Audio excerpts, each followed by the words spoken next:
ป้ายบอกเล่าความเจริญในหนหลัก5,000 ปีผู้ธานีนี้ก็ยังประดุจดังของมีค่าราคาแพง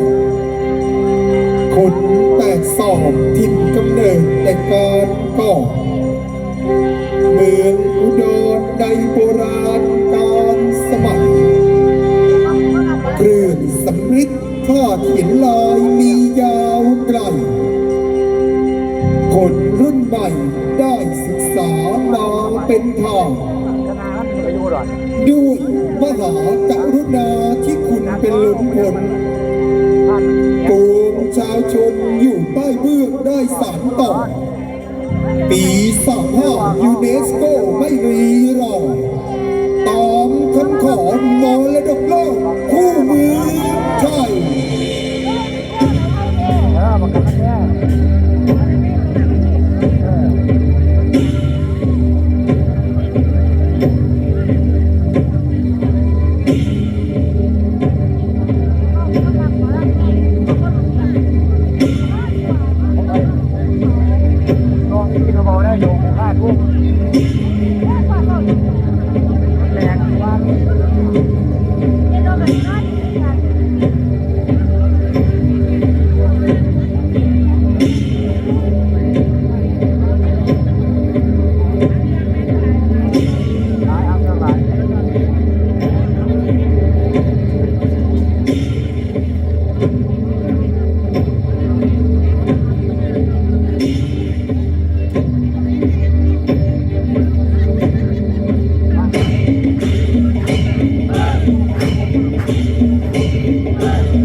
จึงไม่สามารถทำให้พวกของเราที่จะก้าวเดิน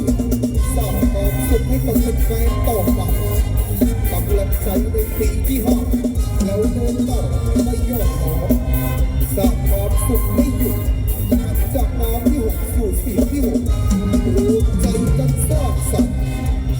หมอลำดีเมืองยอด